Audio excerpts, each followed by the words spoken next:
Hi, and welcome to Fairy Tale Flip. I'm Donna Fields, and I have the pleasure of sharing a podcast with Vanessa Y. Rogers in which we find the hidden meanings behind fairy tales. Every month, Vanessa and I read 3 fairy tales and let you vote on the one we're going to dive in and explore. You'll find the first 2 on YouTube. Just do a search for The Water of Life and The Donkey Skin, read by Vanessa Y. Rogers. And now I'm going to read the 3rd one, A Flowering Tree. This is an abbreviated version of the tale from India. The full story can be found at the link that I will put in the description. Let us know any questions you have. You ready for A Flowering Tree? Sit back and relax. In a certain town, the king had 2 daughters and a son. The older daughter was married. In the same town, there lived an old woman with her 2 daughters. She did menial jobs to feed and clothe and bring up her children. When the girls reached puberty, the younger sister said one day, "Sister, I've been thinking of something. It's hard on Mother to work all day for our sakes. I want to help her. I will turn myself into a flowering tree. You can take the flowers from the tree and sell them for good money. First, sweep and wash the entire house. Then take a bath, go to the well, and bring back 2 full pitchers of water. I will sit under this tree and meditate. I want you to pour water from this pitcher all over my body. I'll turn into a flowering tree. Then you can pluck as many flowers as you want, but do it without breaking a sprout or tearing a leaf. When you're done, pour the water from the other pitcher over me, and I'll become a person again." So the older sister poured water from the first pitcher all over her sister. At once, her sister changed into a beautiful tree that seemed to have a flower next to every leaf. The older sister plucked the flowers carefully without hurting a stalk or sprout or leaf. After she had enough to fill a basket or 2, she emptied the second pitcher of water over the tree, and the tree became human again, and the younger sister stood in its place. She shook the water from her hair and stood up. They both gathered the flowers in baskets and brought them home. The flowers had a wonderful fragrance. They wove them into garlands. "Where shall we sell them?" asked the elder sister. "Sister, why not take all of them to the king's palace? They will pay you well.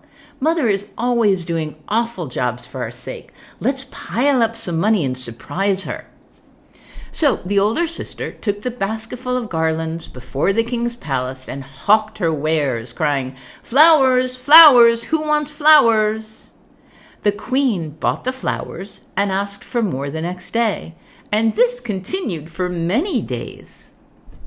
One day the king's son saw the flowers. They smelled wonderful. He had never seen such flowers anywhere. "What flowers are these?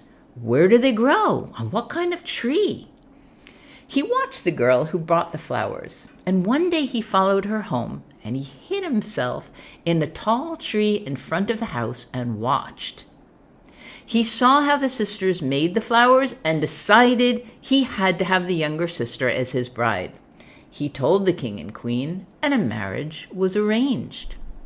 The family made ritual designs on the wedding floor as large as the sky and built a canopied ceremonial tent as large as the earth. All the relatives arrived. At an auspicious moment, the girl, who knew how to become a flowering tree, was given in marriage to the prince. After a nuptial ceremony, the families left the couples together alone in a separate house. "You know how to turn into a flowering tree, don't you? Let me see you do it. We can then sleep on the flowers and cover ourselves with them. That would be lovely," the prince told his new bride. "My lord, I'm not a demon. I'm not a goddess. I'm an ordinary mortal like everyone else." "Can a human being become a tree?" "I don't like all this lying and cheating. I saw you the other day becoming a beautiful tree. I saw you with my own eyes. If you don't become a tree for me, who will you do it for?" So she agreed. She instructed him on how and when to pour the water while she sat in the middle of the room meditating. So the prince poured 1 pitcher full of water over her. She turned into a flowering tree. The fragrance of the flowers filled the house. He plucked the flowers he wanted very carefully and then sprinkled the water from the 2nd pitcher all over the tree. It became his bride again. She shook her tresses and stood up smiling. They spread the flowers, covered themselves with them, and went to bed. They did this again and again for many days. The prince's sister, his younger sister, wanted some of the flowers that the prince threw out of his window every day. She discovered the secret of the flowering tree and decided she wanted some fresh flowers of her own. So she convinced her mother, the queen, to let her take the new princess to the orchard with some of her friends from the court. Once in the orchard, she insisted that the younger sister become a flowering tree and give her flowers. "Sister-in-law, you can become a flowering tree. Look, no one here has flowers for her hair." The sister-in-law replied angrily, "Cheh, you're awful. By coming here, it was a mistake." But then she agreed to become a tree. She sent for 2 pitchers of water, uttered chants over them, instructed the girls on how and when to pour the water, and then sat down to meditate. The silly girls didn't listen carefully. They poured the water on her indifferently here and there. She turned into a tree, but only half of a tree. It was already evening, and it began to rain with thunder and lightning. In her greed to get the flowers, the younger sister and the other friends tore up the sprouts and broke the branches. They were in a hurry to get home. So they poured the 2nd pitcher of water at random and ran away. When the princess changed from a tree to a person again, she had no hands and no feet. She had only half a body. She was a wounded carcass. A farmer found her half body in a ditch and brought her to a nearby town and then left her by the well. Meanwhile, when the king's daughter went home, the queen asked her, "Where's your sister-in-law? What will your brother say?" The girl answered casually, "Who knows? Didn't we all find our way home? Who knows where she went?" The queen was very upset, and her son came to find out where his new wife was. The queen didn't know. "Oh, something terrible has happened to her," thought the prince. He went and lay down in grief. 5 days passed, 6 days passed, 15 days passed, but there was no news of his wife. They couldn't find her anywhere. Meanwhile, the girl, who was now a thing, somehow reached the town in which her husband's elder sister had been given in marriage. And every time the palace servants and maids passed that way to fetch water, they used to see her. They would say to each other, "She glows like the king's daughter." Then one of them couldn't stand it any longer and decided to tell the queen about this thing by the well.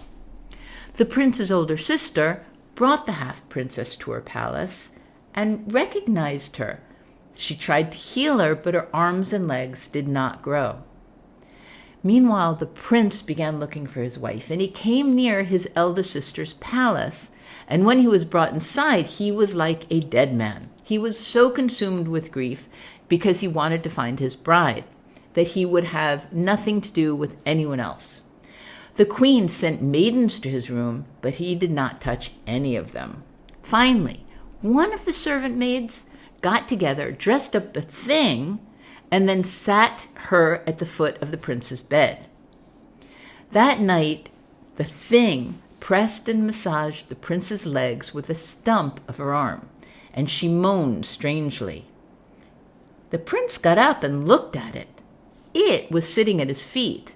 He stared at it for a few moments and then realized it really was his long-lost wife.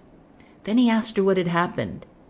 She, who had had no language all these months, suddenly broke into words. She told him whose daughter she was, whose wife, and what had happened. "What shall we do now?" he asked.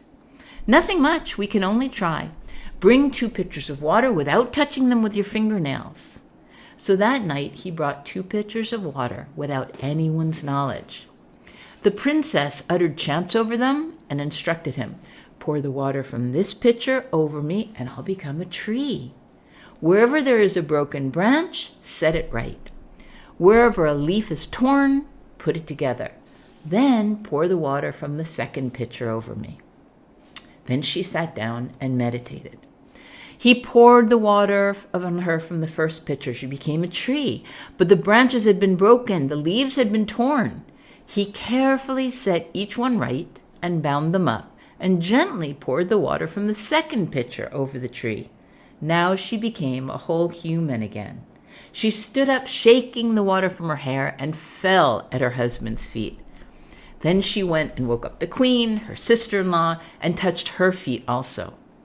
She told the astonished queen the whole story. The queen wept and embraced her. Then she treated the couple to all kinds of princely food and service, and had them sit in the hall like bride and bridegroom for a ritual celebration called Hase. She kept them in the palace for several weeks and then sent them home to her father's palace with a cartload of gifts. The king was overjoyed at the return of his long-lost son and daughter-in-law. He met them at the city gates, then took them home on an elephant howdah in a grand ceremonial procession through the city streets. In the palace, they told the king and the queen everything that had happened. The king had 7 barrels of burning lime poured into a great pit and threw his youngest daughter into it. All the people who saw it said to themselves, "After all, every wrong has its punishment." So that's the story of a flowering tree. Please let us know if that's the one you want us to explore, talk about, and send in any questions you have about it, and we will use those questions as part of our discussion. And it's going to be a live episode, so please find the link below and join us for this celebration of fairy tales and their hidden meanings. Thanks. See you soon.